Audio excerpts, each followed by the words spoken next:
Buenas tardes, mi nombre es María José González Soriano y soy nefróloga del Hospital Virgen de la Risaca y trabajo en la unidad de trasplante renal. Vamos a hablar acerca del trasplante renal en general y en particular sobre el trasplante renal de donante vivo. Todos los enfermos con una enfermedad renal crónica tienen diferentes opciones de tratamiento sustitutivo, la hemodiálisis, la diálisis peritoneal y el trasplante. Es lo que se denomina el tratamiento integrado, en el cual, dependiendo de las características médicas y físicas del enfermo, se va a decidir cuál es el mejor de los tratamientos. Pero de todos ellos, el trasplante renal es el tratamiento de elección. ¿Por qué? Porque les va a dar mejor calidad de vida. Pensar todos que un riñón trasplantado, a pesar de que para poderlo mantener, a pesar de que la salud no la devolvemos y de que existe una serie de comorbilidad asociada, es lo más parecido a un riñón funcionante de una persona sana. Entonces, va a mejorar la calidad de vida, nos va a proporcionar una mayor supervivencia y sobre todo también una mejor relación coste-eficacia.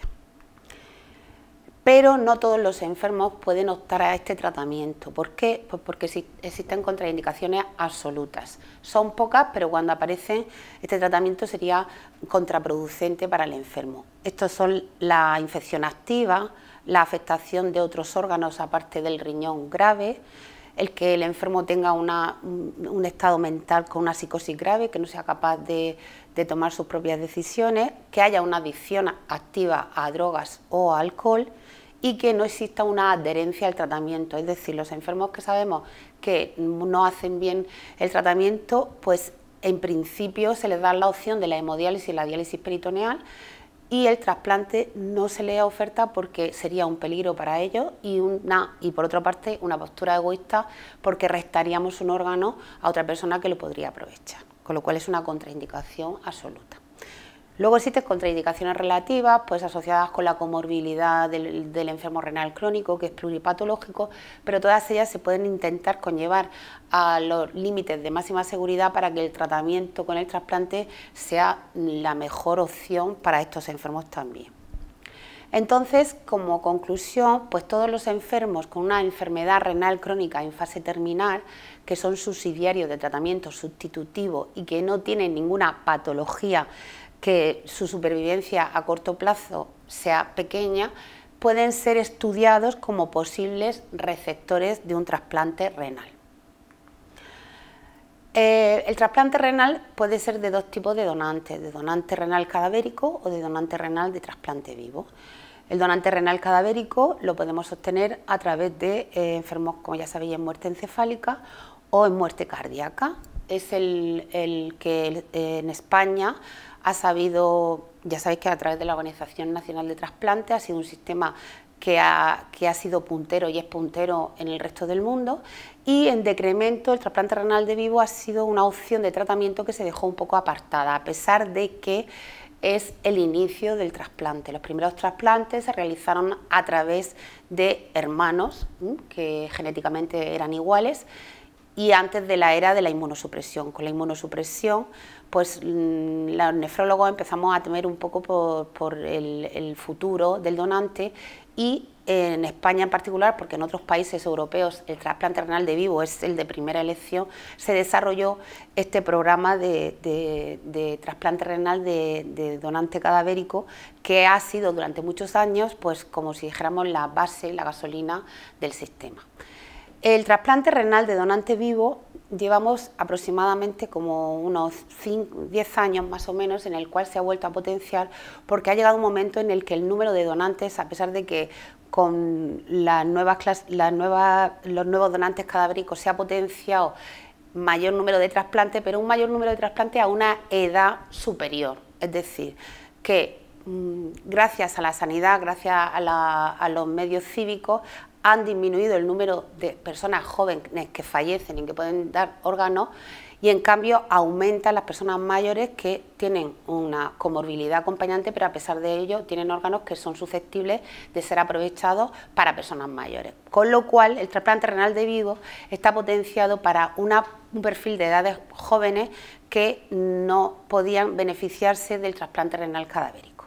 Dentro del trasplante renal de vivo vamos a tener el trasplante renal de vivo relacionado, es decir, que sea familiar, pero puede ser emparentado o no emparentado. ¿Qué quiere decir eso? Familiar emparentado quiere decir que tiene consanguinidad, es decir, que puede ser un padre, un hermano, un tío. Y el no emparentado normalmente suele ser la pareja. Esto es lo que se llama trasplante renal de vivo relacionado. Y el no relacionado es cuando hay algún donante altruista, es decir, alguien de la sociedad que directamente pues, quiere dar un órgano pues, para la persona que sea más idónea, altruistamente, o que sea alguien de la lista de espera, alguien que ofrece el riñón a la lista de espera. Entonces, vamos a basar casi toda la charla en el trasplante renal de vivo por la importancia que a nivel sanitario tiene que nosotros conozcamos en qué consiste y podamos de esta manera informar de una manera sensata y clara acerca de este tipo de tratamiento. Nos va a proporcionar los mejores resultados tanto a corto como a largo plazo, porque en general tiene una baja incidencia de complicaciones. Podemos hacer un tratamiento anticipado antes de informar a los enfermos. ¿Esto qué quiere decir? Pues que normalmente los enfermos, cuando tienen una enfermedad renal crónica en fase terminal, esta se divide en diferentes estadiajes. Entonces, cuando ya llegamos a la fase 4, empezamos a informarles acerca del tratamiento sustitutivo. Si en este momento tuviéramos un trasplante renal de vivo, pues este sería el tratamiento de elección, porque va a ser el que va a mejorar la calidad de vida de este enfermo, aunque no siempre es posible. Entonces optarían por la diálisis o la hemodiálisis y posteriormente entrarían en una lista de espera para trasplante de cadavérico.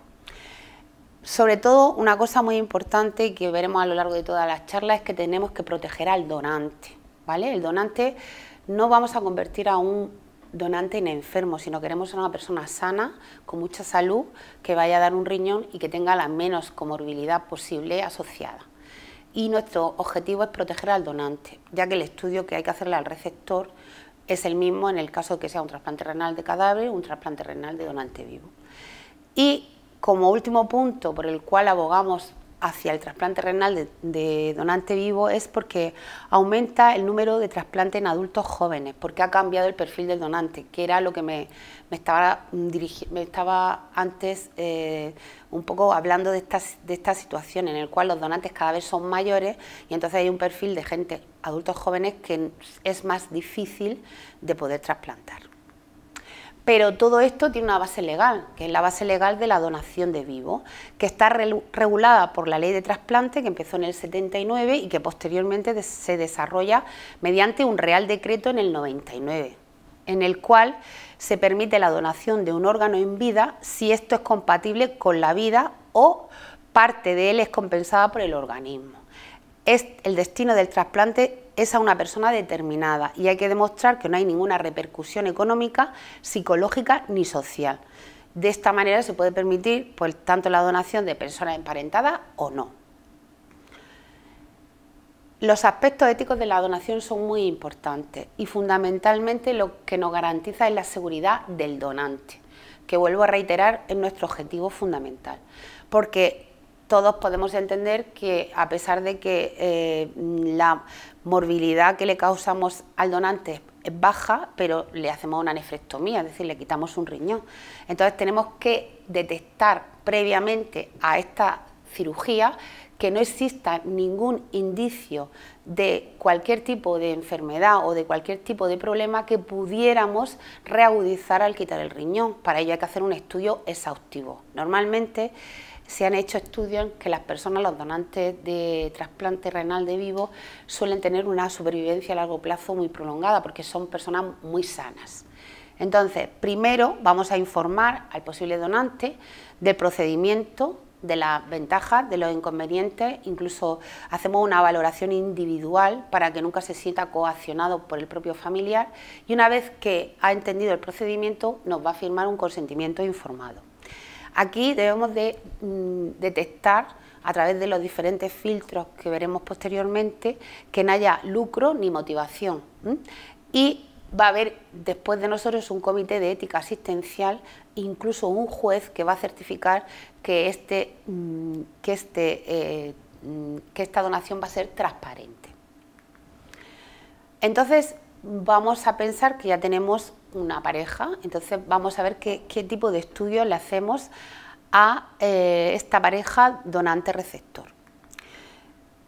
Este estudio, los objetivos que tiene va a ser que vamos a mejorar la supervivencia y la rehabilitación del receptor con el mínimo perjuicio del donante. Ese es el objetivo fundamental, es decir, mejorar la calidad de vida y la cantidad de vida de la persona enferma y producirle el mínimo perjuicio al donante.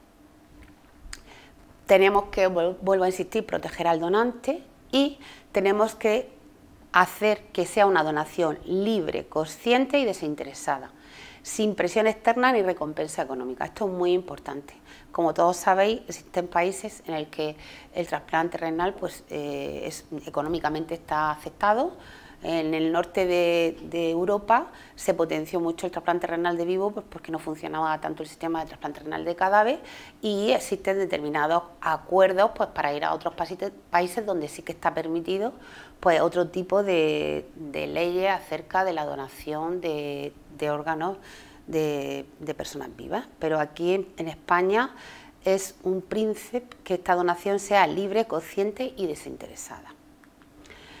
Entonces, ¿qué estudiamos? ¿Qué vemos del donante y del receptor? Esto no es una cosa que nosotros nos inventemos, los nefrólogos, ni los urólogos, ni los cardiólogos, sino que la gente se pensó qué estudios había que realizar tanto al donante como al receptor para asegurar que este tratamiento, aproximadamente en un 98% de los casos, pues fuera beneficioso tanto para el receptor como para el donante. Entonces, pues se hicieron diferentes guías, unas guías europeas, unas guías americanas y nosotros trasladamos, hicimos nuestra guía pues, de la Sociedad Española de Nefrología, donde nos indican los pasos a seguir para estudiar y para asegurarnos que no vamos a causar mayor comorbilidad que la que podemos causar y que no tenemos ningún problema ni en el donante ni en el receptor que de antemano nos pueda hacer que el tratamiento no sea efectivo. Entonces esto es un poquito el esquema que vamos después a desarrollar del algoritmo de estudio. Primero tenemos una información en la enfermedad renal estadio 4. La enfermedad renal crónica tiene la ventaja de que a veces, hay veces que aparece súbitamente, pero la mayoría de las veces se diagnostica precozmente, los enfermos van viniendo a la consulta y poco a poco pues vamos viendo que llega al final y que tienen que tomar la decisión acerca de cuál va a ser su tratamiento sustitutivo. Esta es la fase 4 de la enfermedad renal crónica. En este momento nosotros le hablaríamos de la hemodiálisis, de la diálisis peritoneal y del trasplante renal de vivo. Si aceptan esta opción, pasaríamos a una primera fase, que sería un estudio de informarle tanto al donante, al receptor, en qué consiste el trasplante, las pruebas que hay que hacer, las ventajas, los inconvenientes, el tratamiento inmunosupresor, las complicaciones. Es que es muy importante que haya que entre el donante y el receptor haya una sincronía en la cual ninguno de ellos nunca se sientan culpables de lo que le pueda pasar al otro y que se establezca una relación de transparencia entre ellos. Entonces, si ellos aceptan esta información, se va a realizar primero el estudio inmunológico. El estudio inmunológico, como posteriormente volveré a insistir, nos va a dar el grupo sanguíneo, ¿vale?, del donante y receptor y las características genéticas. Y por otra parte vamos a hacer una prueba inmunológica que nos va a decir si hay algún tipo de lucha entre la sangre del donante y la sangre del receptor. ¿Por qué?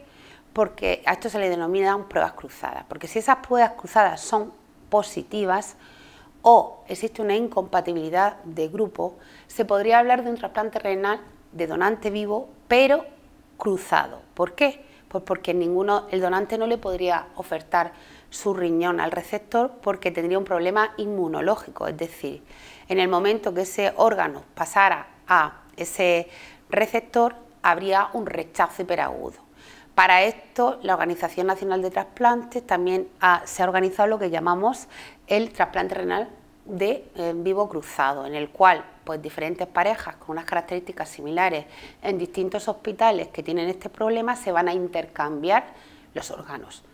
Es un procedimiento complejo, pero que funciona muy bien en España. Nosotros hemos participado, ya tenemos 3 cruces hechos y seguimos participando. Para poder participar en un cruce necesitas un número de trasplantes renales al año y, por supuesto, una sincronía a través, sobre todo, de la coordinación para que todo sea simultáneo y todo se haga pues con todos los filtros que hemos hablado de la misma manera en cada hospital. En el caso de que esas pruebas cruzadas sean negativas, es decir, no haya ningún problema entre el donante y el receptor, pues pasaríamos ya a empezar el estudio. Hablaríamos entonces de un potencial trasplante renal de donante vivo. La primera fase vamos a ver un poquito, vamos a estudiar al receptor, vamos a ver que tiene indicación de trasplante, que no tiene esas contraindicaciones absolutas que hemos hablado anteriormente, o que si tiene contraindicaciones relativas, pues tenemos que resolverlas antes de indicar el trasplante. Vamos a ver el riesgo que supone para él y el beneficio y el pronóstico. Tenemos que hacer una revaloración del beneficio que le va a aportar al receptor el trasplante renal de donante vivo. Una vez valorado eso y viendo que son más las ventajas que los inconvenientes, pues se ve la compatibilidad entre el donante y el receptor, mediante lo que ya hemos dicho, el estudio inmunológico y el grupo sanguíneo. Esto es un esquema de un poquito para que entendáis lo que supone el trasplante cruzado. Pues sería eso, serían 2 parejas en las cuales por diferentes problemas no tendríamos compatibilidad y entonces se establecería un cruce.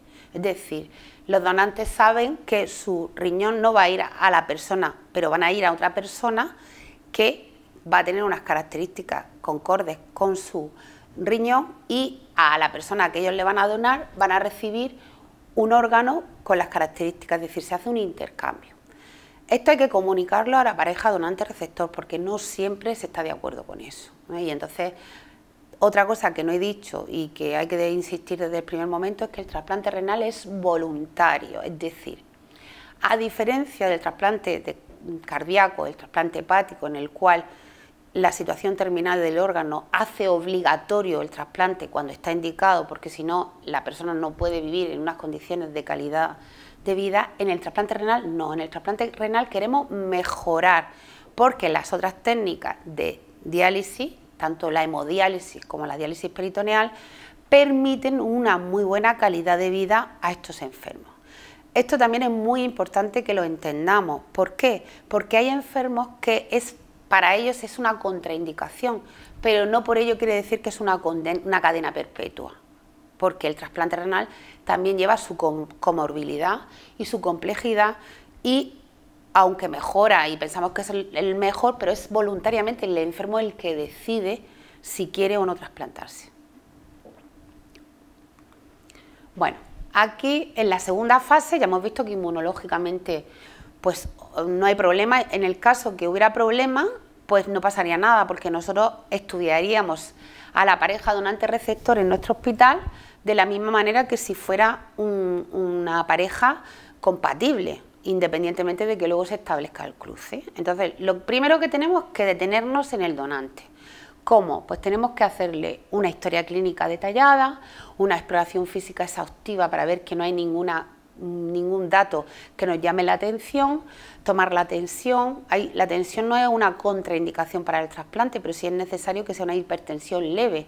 Hay una serie de características que se pueden obviar porque sabemos que, y porque hay estudios pertinentes que nos lo demuestran, que a pesar de que una persona sea hipertensa con un fármaco bien controlado y no tenga ninguna repercusión visceral, puede dar su riñón y a largo plazo no tener ningún problema más que una persona que no sea hipertensa. Otra cosa diferente es una persona que sea hipertensa, que sea diabética, que entonces no puede ser donante, aunque tenga una función renal normal porque tiene que preservar para él pues sus órganos y no puede darle un riñón a otra persona siendo que él podría necesitar la situación de tener un problema renal y tendría que tener los 2 riñones.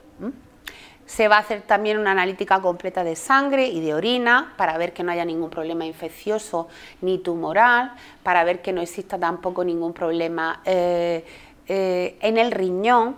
Y una vez hecho esto, pues se va a hacer una valoración cardiológica completa, una valoración funcional respiratoria especial, se va a estudiar la anatomía y se va a ver cómo funciona ese riñón, qué arterias tiene, cómo funciona la vía excretora. ¿Por qué? Porque tenemos que estar muy seguros y conocer muy bien ese órgano, sobre todo los urólogos, para que luego en la implantación no haya ninguna complejidad.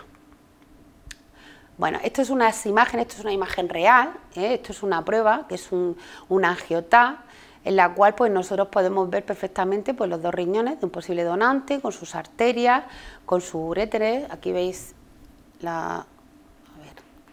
esto sería el riñón, sería la arteria renal, la vena renal, las ilíacas, ¿vale? Entonces los urólogos pues ven estas imágenes, ven la morfología del riñón, que tenga una arteria, una vena, de cara a la cirugía.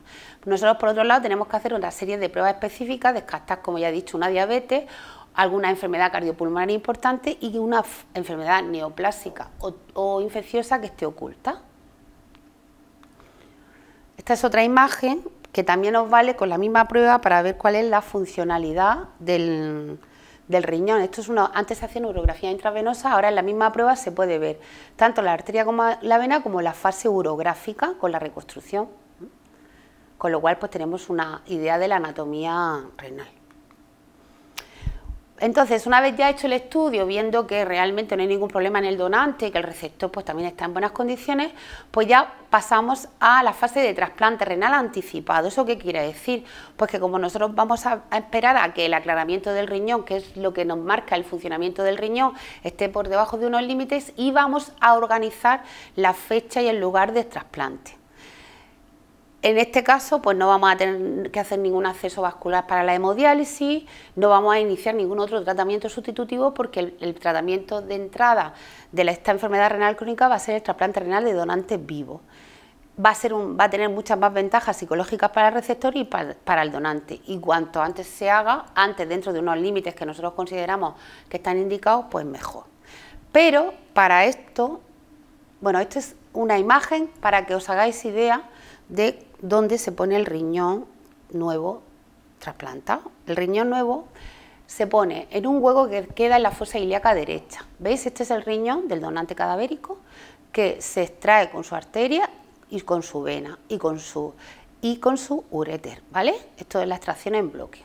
Se hace con técnica laparoscópica para tener muy poco perjuicio del donante, y entonces se inserta a la arteria y a la vena ilíaca y el uréter a vejiga. Esto sería la localización del trasplante renal de donante vivo o cadavérico. Esto es independiente. A veces, porque el trasplante tanto de vivo como de cadáver no dura para toda la vida, pues porque la misma medicación inmunosupresora que lo mantiene al final es nefrotóxica y va a producir otra vez una enfermedad renal crónica, porque acordaros que el enfermo renal crónico no se va a curar. La enfermedad no se cura, pero tiene diferentes tratamientos. Pero se puede optar por hacer otros trasplantes, por eso hablábamos de retrasplante que se haría, que se haría pues en el otro hueco, en la otra fosa ilíaca. Bueno, estábamos en la fase ya 4, ya la que vamos a establecer pues la fecha del trasplante. Aquí y en todo el proceso es fundamental la figura del coordinador de trasplante. El coordinador de trasplante, que es a nivel hospitalario y que ese es el que se encarga de coordinar pues todo este ensamblaje de complejidad, es decir, el que va a estar en relación con el enfermo, con los nefrólogos, con los urólogos, y que el que después va a desarrollar la parte legal que tiene este complejo procedimiento. ¿Para qué? ¿Para qué hacemos todos estos filtros? ¿Para qué está el coordinador? Pues para que todo el equipo y cada una de las visitas que esta pareja vaya a evitarse, sea como un filtro para evitar pues lo que hablábamos antes, el tráfico de órganos, el comercio, que haya un turismo de trasplante o que haya cualquier cosa que no haga transparente este procedimiento. Dentro de los filtros de transparencia, una vez pasados todos los filtros médicos, bueno, la pareja tiene que pasar por un psicólogo que determine que no hay ninguna coacción o que no hay ningún problema psicológico por ninguna de las partes, por un psiquiatra, por una asistenta social que diga que tiene las condiciones correctas y adecuadas como para no tener ningún problema después del trasplante.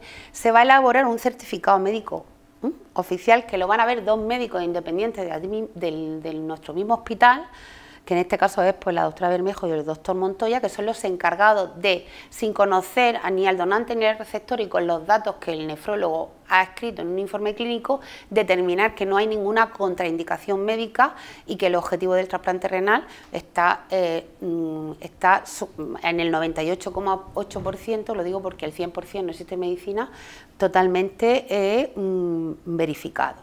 Después pasa a un comité de ética del hospital y luego pasa a un comité, a un juzgado de primera instancia, en el cual el juez detecta, habla con el cirujano, habla con el médico externo al proceso de trasplante, con el donante, con el receptor, para que quede bien claro que todo el procedimiento del trasplante está entendido y consentido por la pareja.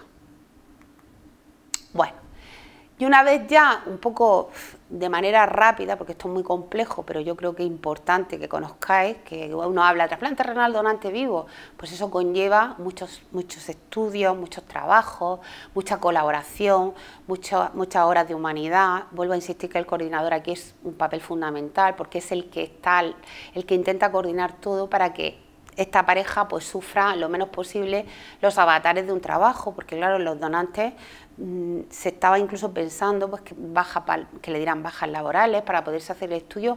Las empresas colaboran pero no tienen disponibilidad, entonces pues a veces son situaciones un poco pesadas y el coordinador es el que intenta fresar esto y agilizarlo.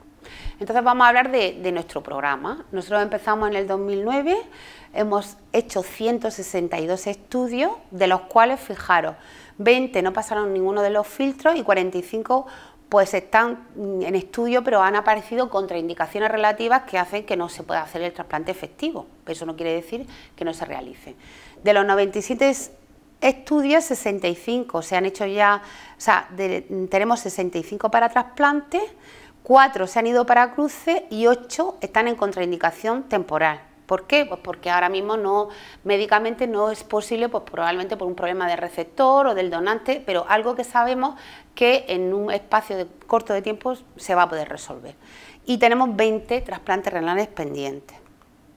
Vale, las características de nuestros donantes, pues mira, suelen ser el grupo más importante sanguíneo, el grupo 0. El tipo de donación, pues suelen ser donantes de trasplante renal vivo, no emparentado relacionado, es decir, parejas. El tanto por ciento de hermanos y de madre a hijo es parecido. En un 75% hay hipertensión que no hay una afectación importante visceral y se suele normalmente elegir el riñón derecho. Nuestros receptores, ¿cómo son? Pues nuestros receptores, la mayoría son del grupo 0, llama mucho la atención, varones. Las donantes suelen ser más mujeres, pero los receptores suelen varones. La edad media, ¿veis? Es la edad mediana adulta, que es la que intentábamos potenciar. Y casi 50-50 están prediálisis, es decir, que no han empezado ningún tratamiento sustitutivo ni en hemodiálisis. En diálisis peritoneal hay menos enfermos que optan por este tratamiento. ¿Cómo están nuestros donantes? Pues bueno, durante el primer mes las complicaciones que tenemos con los donantes han sido muy bajas. Bueno, alguna hemorragia hemos tenido, dolor abdominal inespecífico, tuvimos una obstrucción intestinal, 2 reintervenciones, una por hemorragia y otra por la obstrucción. Creatinina alterada, ¿aquí qué quiere decir? No quiere decir que tengan una enfermedad, renal crónica avanzada, pero sí que es cierto que cuando una persona se queda con un solo riñón se produce una hiperfiltración compensatoria que hace que a veces pues suba la creatinina. Entonces, también deciros que los enfermos, los donantes, siempre los vamos a tener controlados, es decir, al trasplantado tenemos que controlarlo pues para controlar la medicación, para controlarle las complicaciones de la medicación, la comorbilidad asociada, pero al donante tenemos que garantizarle la salud o la buena calidad de vida de por vida, entonces nosotros le hacemos controles. Entonces, al principio puede subir un poquito la creatinina, luego se normaliza o incluso si se queda un poquito de disfunción renal, hablo de enfermedad renal estadio 1 o 2, no causa mayor problema a largo plazo para esta persona sana. Las complicaciones a largo plazo que están demostradas para los enfermos monorreinos en general, hablo de donante vivo o una persona que vive con un solo riñón, son la hipertensión, y a veces pues la eliminación de proteínas a través de la orina, pero el tanto por ciento de enfermos que van a llegar a diálisis va a ser el mismo, es aproximadamente el mismo que con 2 riñones. Y bueno, ya un poco para terminar, pues deciros que todo esto es un trabajo en equipo, en el cual si queremos conseguirlo, pues entre todos tenemos que colaborar, ayudar y cada uno hacer pues su granito de arena. Y muchas gracias y espero que haya sido de vuestra agrado. Hay varias cuestiones en YouTube. La primera de ellas de Marta Fernández, que dice: tengo entendido que el trasplantado renal en su mayor porcentaje solo tienen 1 año de supervivencia. Uy, eso no es cierto, Marta. La supervivencia del trasplantado renal mejora siempre y cuando tenga una indicación clara, tenga una indicación y no tenga una contraindicación o una comorbilidad asociada muy importante que el trasplante renal pueda empeorar. Ahora, es cierto que el trasplante renal tiene una comorbilidad y tiene unos efectos secundarios. No es una técnica exenta de efectos secundarios y una mortalidad asociada.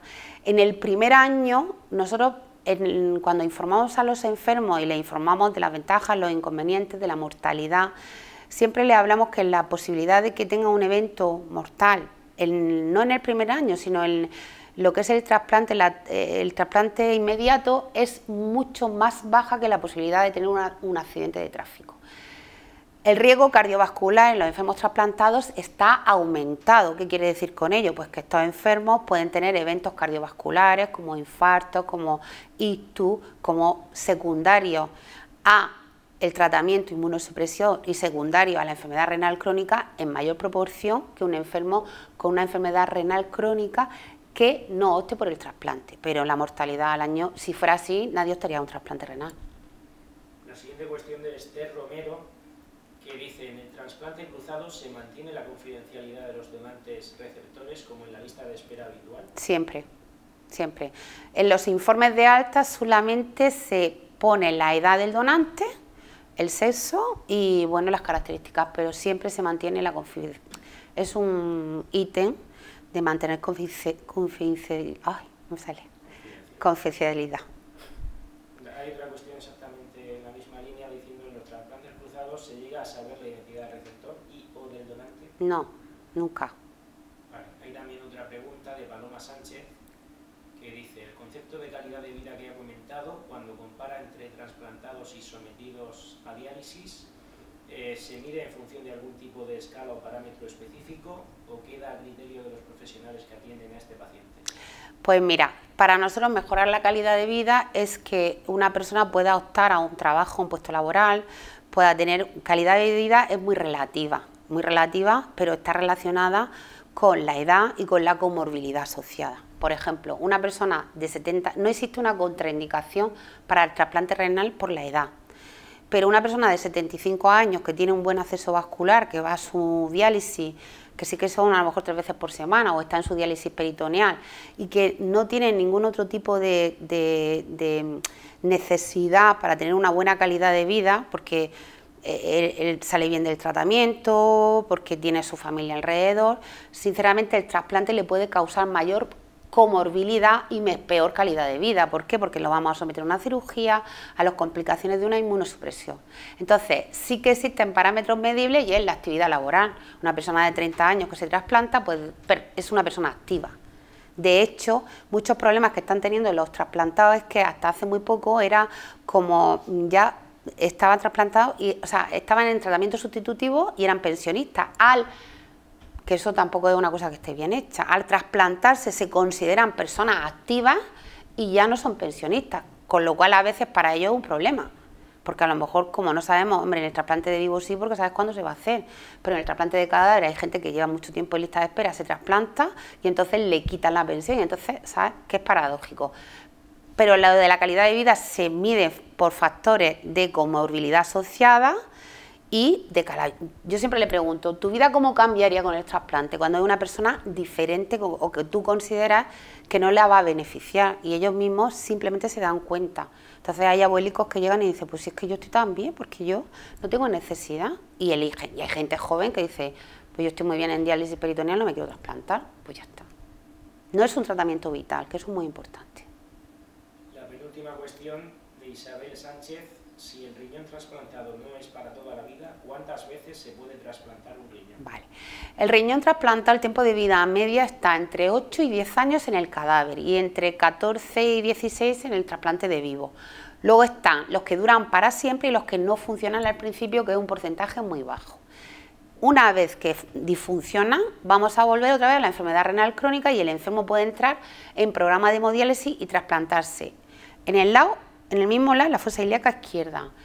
Incluso se pueden hacer trasplantes que se llaman ortotópicos, y es quitando los riñones propios del enfermo, utilizando su uréter. Hasta 4 y 5 trasplantes están descritos. De hecho, la gente muy joven que empezó a trasplantarse de niños, porque no olvidéis que el trasplante renal en la infancia es el tratamiento de elección. Entonces, si un niño tiene una enfermedad renal crónica, se trasplanta con 2 años, pues a lo largo de su vida puede tener hasta 5 trasplantes, si no existe ninguna comorbilidad asociada con el tratamiento.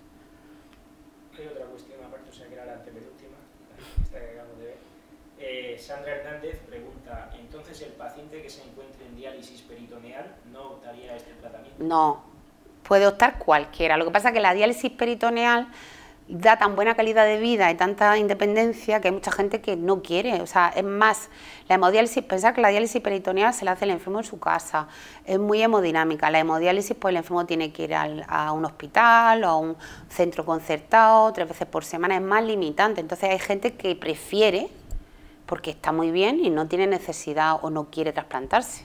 No quiere decir que sea una contraindicación para trasplantarse. Cualquier enfermo con enfermedad renal crónica puede optar si no existe una contraindicación absoluta o una comorbilidad asociada importante que no vaya a tener una buena calidad de vida. Entonces no tiene sentido.